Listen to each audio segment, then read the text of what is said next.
So it's not too early. I got up this morning and had toast and half a cup of instant coffee because it wasn't decaf. And, it was better than nothing.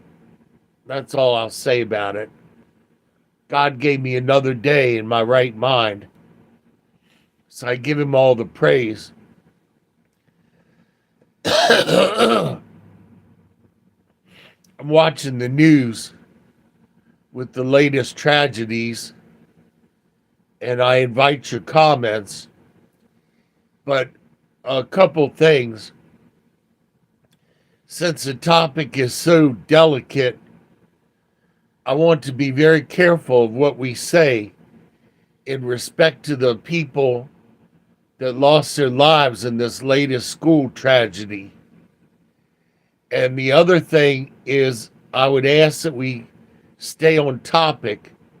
If you want to join in, that's fine. Just stay on topic and let me moderate things so they don't get out of hand, like that one disaster live stream that I had a few days ago where that person hopped on and started spelling out the N-word and all sorts of other nasty, unpleasant things. Keep it respectful, keep it uplifting. My channel doesn't have puppies and clowns and kittens and balloons. It's all about helping people. It's all about coming up with a solution to these problems.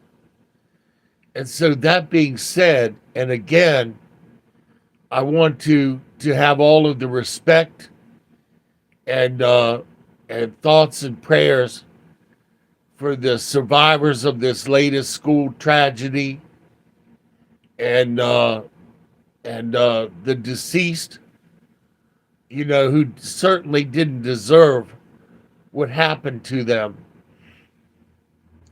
And of course, we know that everything is in God's hands. So this was a Christian school, and I was very surprised that the news media, the mainstream news, made such an issue with this person. And again, we have to watch our words, because if you use certain words like GUN or SHOOTER, it's going to get the video locked up by the YouTube police. So we got to stay away from those words. But in any case, this tragedy came about. It seemed like the way the news was posturing was that this individual didn't want to go to this school and perhaps was forced to go to the school and had built some resentment. And they had a good knowledge of the layout of the school, having attended it, and they knew right where to go for the maximum effect. I don't know what time it was. Maybe it was lunchtime and everybody was in the cafeteria, but the person knew exactly where to go because they only had 14 minutes. Yeah, 14 minutes. Hey, Wilma. And then they were taken out, And certainly I feel bad for them, because when you do something like that, you're not an inheritor of God's kingdom. So the second that person was taken out, they woke up and they're going to be for all eternity separated from God, which is a tragedy in and of itself. But being a male hermaphrodite, I know all about, going to a church and being shunned because it happened to me twice. And like I said, I was very surprised. I was very surprised that the media even mentioned that this person was trans. You know, most people will say, well, what has that got to do with anything? But when I lived down in Delaware, my sister-in-law sang the song Get Together by the Youngbloods, which to me is a very beautiful song, but it wasn't an old-timey gospel song. And so we were at home on Monday, and the pastor of the church came by, and he said he was going to say a prayer for us that God would direct us to a church that was in line with in keeping with, our values or something like that. All because my sister-in-law had sung the song Get Together at their church instead of one of the old-timey gospel songs. So we got de-invited from this church, and we actually got shunned by the town, because if you go down to lower Delaware, it's like going back in time, like 40 or 50 years. We arrived, and I had a stretch Olds Tornado with a company telephone in it and a color TV in between the seats. And this was back, like 40 years ago. It was like a 75 or 78 Olds Tornado, block long, gas guzzling monster, white with red leather, beautiful car, horrendously powerful. And in any case, we rolled into town. I had bought my sister-in-law a Corvair, which looked very European. People didn't know that it was a Chevy. They thought actually that it was a Porsche. And she wore a leather jacket and a scarf. So when we rolled into this town in Delaware, we got branded as outsiders, and my sister-in-law got branded as a harlot. So we go to get some breakfast and coffee at this diner, and we go inside, and all of the people there are men, and they're Mennonites with the flat hats and the black jackets with no buttons, because buttons, or zippers rather, are apparently considered proud before God, so they don't do zippers. And I went into the bathroom, and somebody had used the bathroom, and there was a pack of matches on top of the toilet. And rather than freshen the air, what they do is when they use the bathroom, they strike a match and then they blow it out so that the sulfur smell from the match, masks the odor of the bathroom. Total clown world for my family. We weren't used to this kind of stuff. And the owner of Purdue Chicken, Frank Purdue, had built his plant just a few feet out of the town limits. So that meant that he could use the water. He could use the Georgetown water system, but not have to pay any taxes on it.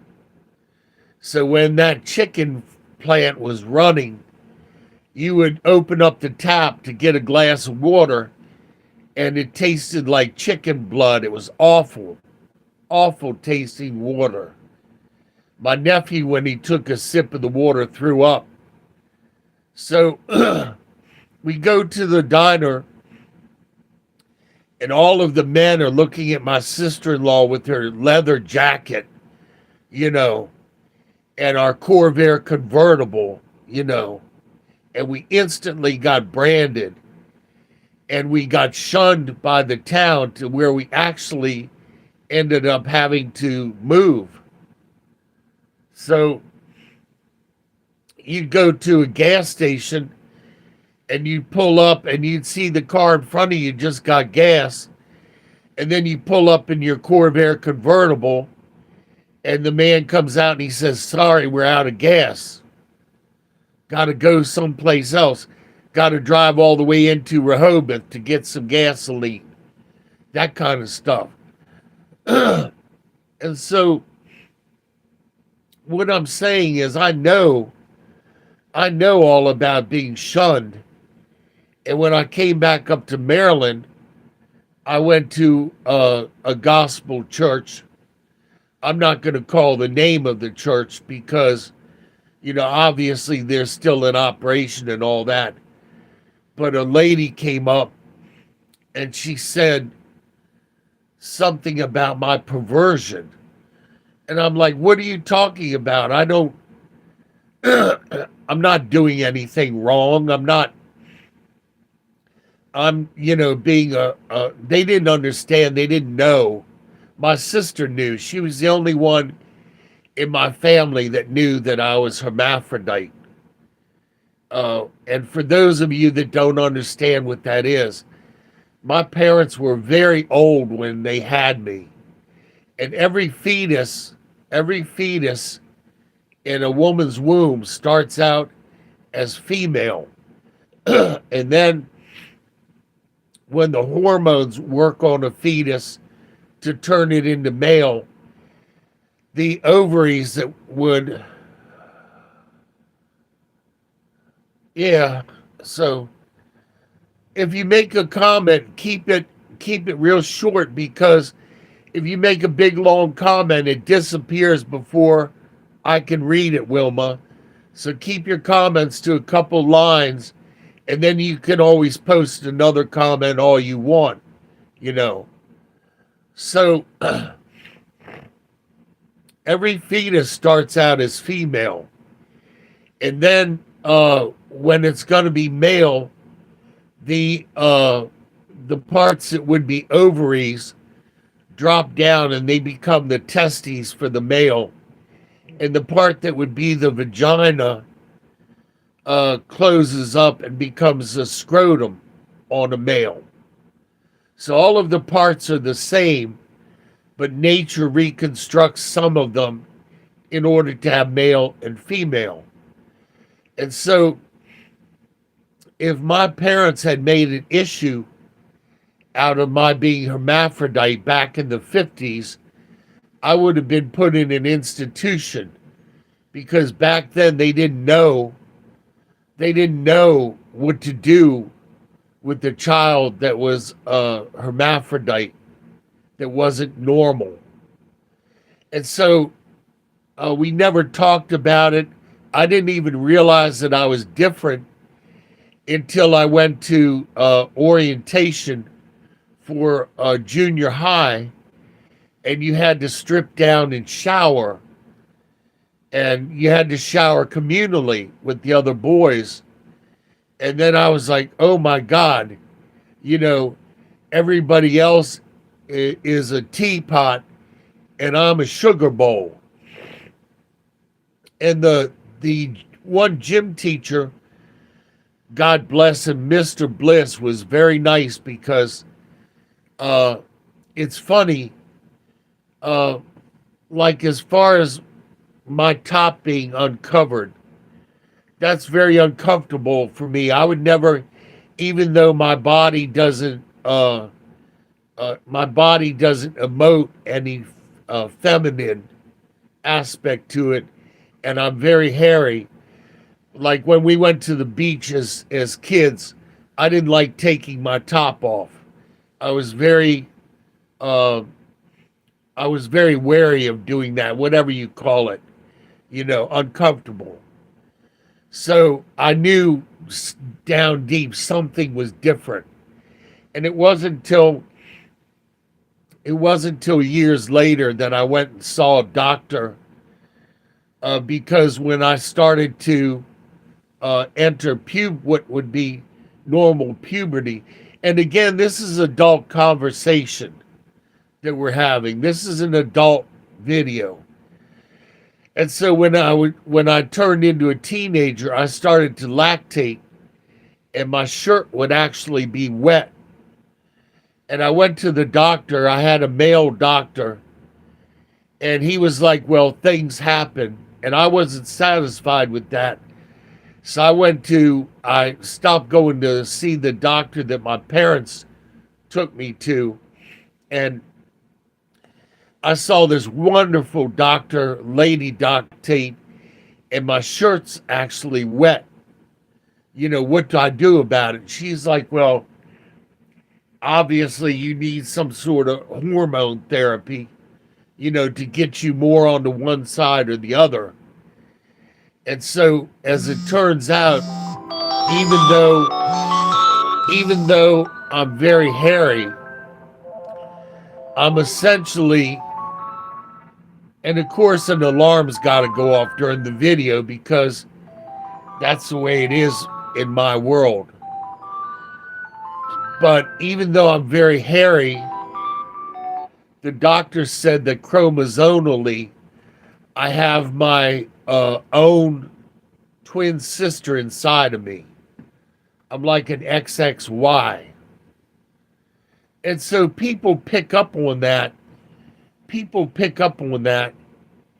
And I went to this church for a long time. I had a best buddy. We were just friends, but we were more like brothers, inseparable. And so the church started this conversation that we were probably getting with each other, and all of that is what I'm getting with. And then this church lady comes up and asks me about my perversion. And I'm like, "Lady, I'm not doing anything. I'm not doing anything sexually. I'm not watching pornography. What are you talking about?"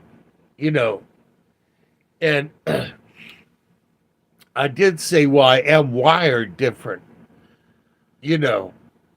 I'm not effeminate, but I am, people say I'm more caring. Let's put it that way, more emotional, like crying at weddings and all that other crap." But it's like I couldn't walk the tightrope that these people had for me, and I was an embarrassment to my sister and brother-in-law. I tried to jump through every hoop at church. I tried to be the good, upright citizen, and I do love God. And when I pray, I can feel His Holy Spirit strong upon me. I do love God. But it's just that I'm not physically the same as another person, and it's kept me very alone because I can't be a man to a woman. I can't be a woman to a man. So I'm stuck. And to be quite honest with you, if it were available back in the 50s and I would have known, how things were going to be, I would have transitioned so that I could fit into society and have a normal life. Because, quite frankly, my parents gave me the boot, put me out on the street, locked the door behind me, went out of the country when I was 15 years old, put me out with the shirt on my back. And my family always said, "Well, Will's going to be all right. Will be okay. Don't worry about Will." So I wound up on the street, and I went to work for a garbage company because they paid twice as much than the $9 a day I was working at a Esso gas station. Not $9 an hour. I made $9 a day. This is over half a century ago. And a garbage man who was picking up the trash across the street from the gas station offered me $20 a day.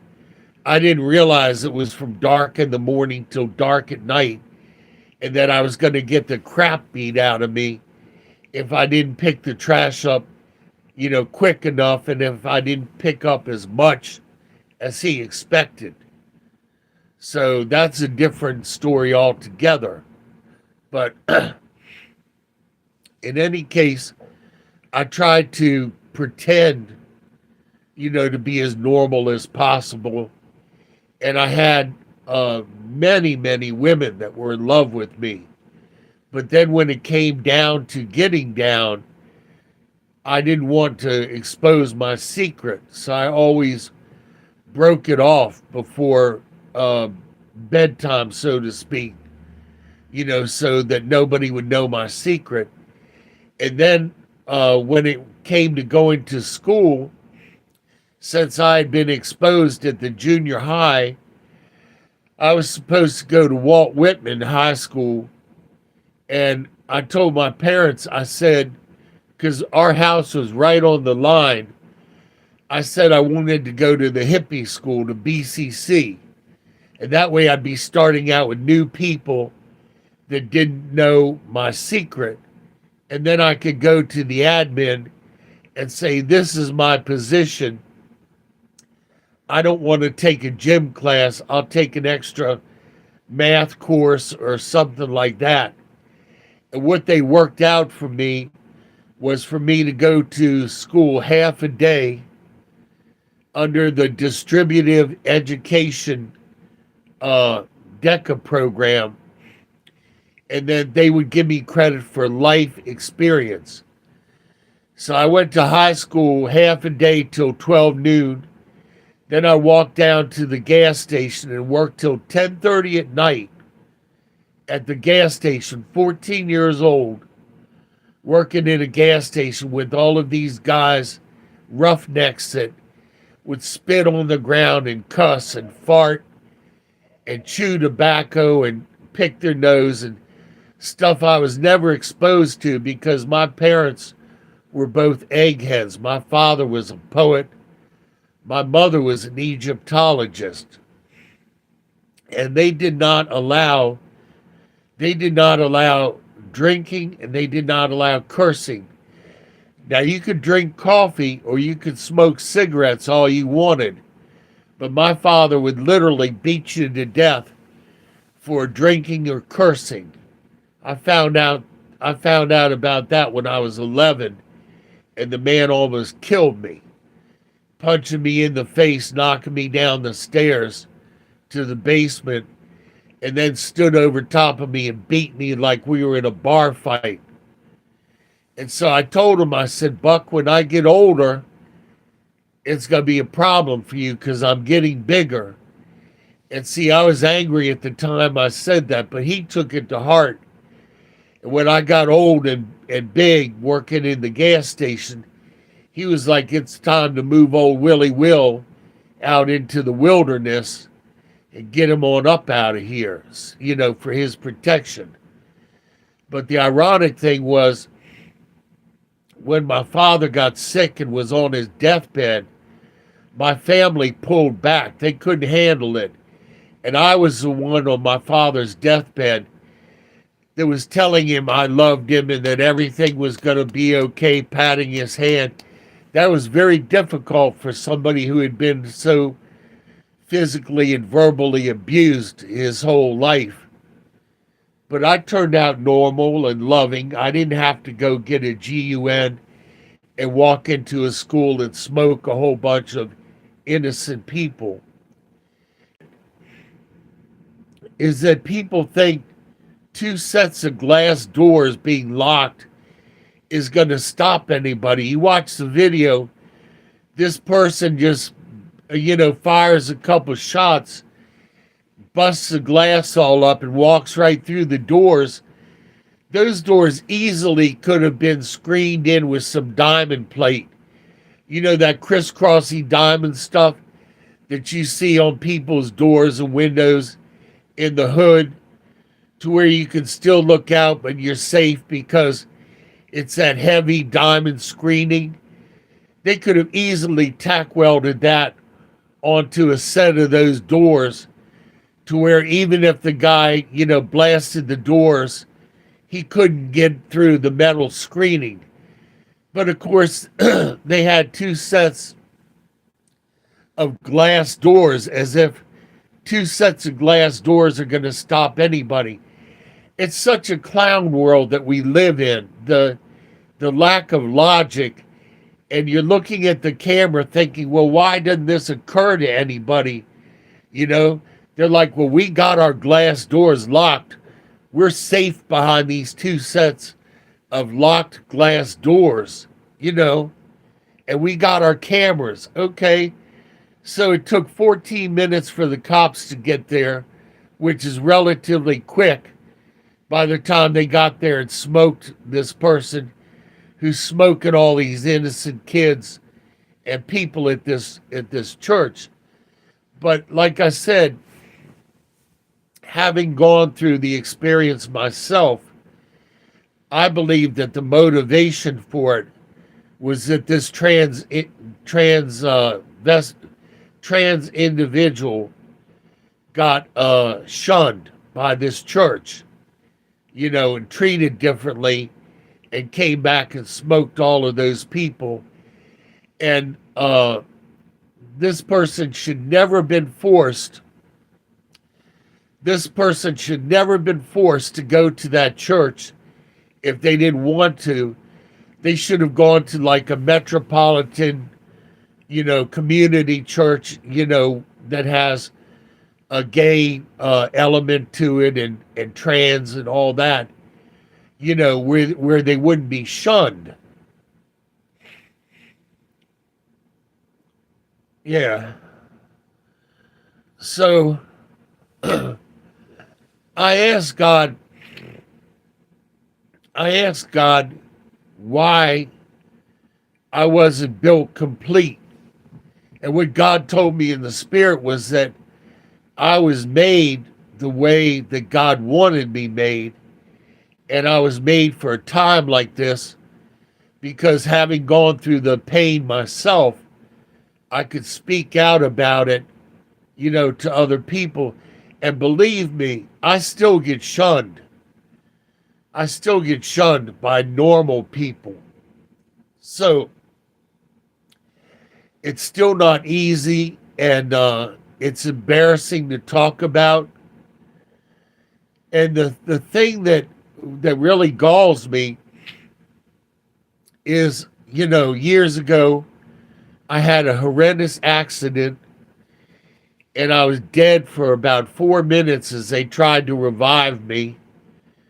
I saw this beautiful entrance to the kingdom of God that I still remember to this day. This entrance was high as a mountain and glorious, and there was no pain or anything during my death experience. And then when they brought me back and I was on the life support and all of that, it's been hell on earth ever since. And so after the accident, I was making ground, getting back to square one as far as functionality and everything. And then this joker comes up behind me, sneaks up behind me, and punches me in the spine. That was 4.5 years ago. That was the last time I ever walked. And now I got to wear a diaper on top of every other thing that I've had to go through.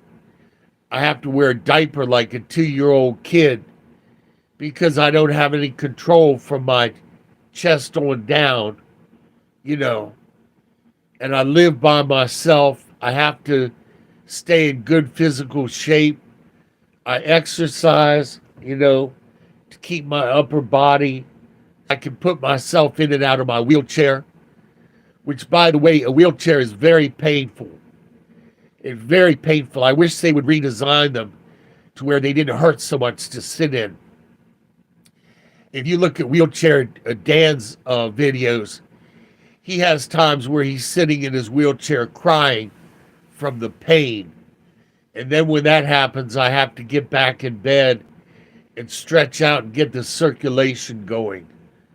So none of this has been easy, but it doesn't give me the right to mistreat other people or to talk down to other people or to, go into a place like this other person did and smoke a lot of innocent people, you know. But they have to do something. They have to be smart about this and say, well, two glass doors are not going to stop somebody with a long rifle, and they have to use their common sense and say, well, let's call it a welding company and have them put some diamond plate over these doors and get them more secure and beef up the lock system and everything. Like they did with the airplanes after the hijackings and everything. Now you can't get into the cockpit on an airplane. They have to change the building codes, like with this deal with the tornado in Mississippi. They take a house and you put two pieces of wood together with a little teeny nail, and then when a storm comes along, it blows the house apart. Whereas the house, if you took that same house and put a line of glue over the joist and then screwed the joist together with a couple of long screws instead of a nail, the house would still get damaged, but it wouldn't collapse on people and kill the people, a split second after the storm comes. Sure, the roof may blow off, but they have to change the building codes and make these houses more round and with less sharp edges that the wind can grab the roof off and stuff. They need to make houses like those Teletubby houses where half of the house is underground and there's really nothing for the tornado to grab onto. All of this stuff needs to be re-engineered, and it's not rocket science. It's something that needs to be done. But no, they'll build everything back, and they'll build it back using the same materials and nails, rather than gluing the house together to make it stronger or making the house out of poured concrete or something. Because you have houses that have a safe room where the whole house is destroyed, but the safe room survives the tornado. Why can't you build the whole house that strong? It just doesn't make any sense to me. It's like we're living in clown world. And instead of taking care of these problems, our government is going after somebody, an ex-president, and they're saying that he had a fling with a porn star when the guy is a germaphobe. I can tell you that a germaphobe is not going to kiss on somebody who's had more ding-dongs in their mouth than a cupcake factory. Not to be crude or anything, but the lady chose her profession, to go on film, having all of this kinky stuff, and then she saddled up to this man, got a picture taken with him, and then she's going to accuse him of having an affair. I guarantee you it never happened, because there is no way that Donald Trump kissed on that lady or did anything else with that lady. Our government is just wasting everybody's time and tax money going after this man because they don't like him. I'm not partisan, I'm not political. I'm just saying that when he was in office, we had the four most prosperous years that this country ever had. And now our new administration doesn't hire people according to their abilities. They just hire based on whether you're trans or you're a person of color and these other woke issues. And all that's done is it's polarized our society and got everybody against each other, vying for the same jobs and positions, when it's actually the cross of Jesus Christ brings everybody together. Jesus is the God that levels everybody, makes everybody the same, and loves on everybody the same. But this current administration it's almost like they're trying to start a civil war by putting everybody at each other's throats, and tearing this country apart, when he ran and he said that he was going to be the great uniter, and nothing has been further from the truth. And you have all of these people in office, a lady who's in charge of our economy who isn't giving good advice, the transportation guy, where is he during all of these derailments? Not anywhere to be found.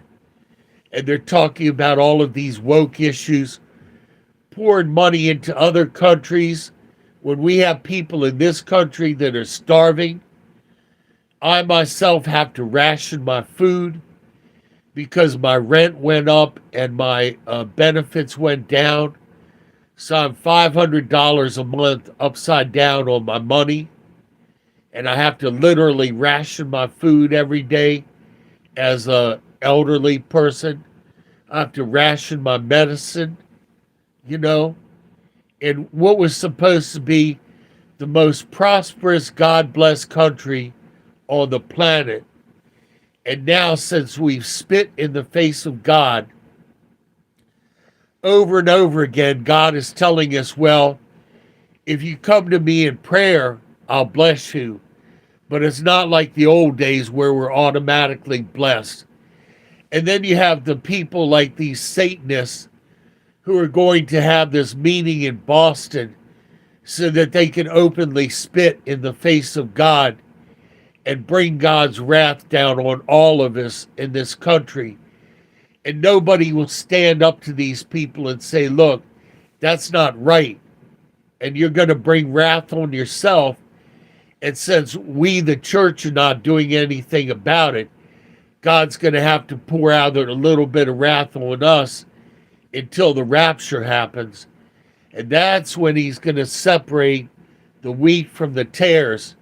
He's going to throw the weeds into the fire, and the rest of us are going to get to rule and reign with Jesus Christ, our kinsman redeemer, and our husbandman, our one true love.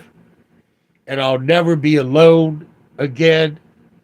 I'll never be sick again. I'll never be old and decrepit. I'm just counting the days. And the government is pre-programming the population for when the rapture happens, because they have all these UFO stories now coming out that, yeah, the government does believe in UFOs, so that when God takes his people up, they're going to blame it on UFOs and come up with a deception. So, fam, if you haven't asked Jesus Christ into your heart, you're looking at 7 years of hell on earth, because God is saying, well, you don't want me? Fine. I'll pull back my spirit, and you can do things your way.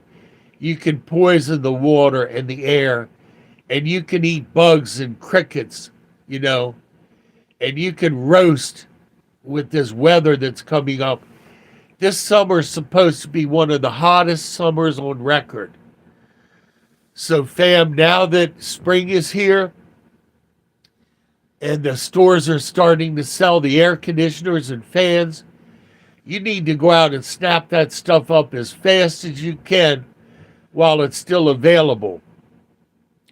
And the other thing you need to do, you need to prep your food and your water. Get into the habit of filling up your bathtub every day. Fill your bathtub up with 35, 50 gallons of water. That way, if there's an emergency, you can flush your toilet, wash your dishes, filter it, drink it. And if you have to bathe your children, just add a little bit of warm water into that water, bathe your children, drain out the dirty water, clean the tub, fill it back, especially with all the water being polluted all up and down the coast. Latex being dumped into the water, propylene being dumped in the water, diesel fuel being dumped in the water, all of this stuff polluting the water. You should have a water supply ready that you can filter and drink safely. If you're down in your parents' basement playing video games and you're one of those people that waits until, the sirens go off and you have to be told what to do, you're not going to make it. I'm just telling you. You have to be, you have to prepare in advance on all of this stuff if you want to be one of the people that make it. So I hope this helps. I love you. God loves you more. Pop out.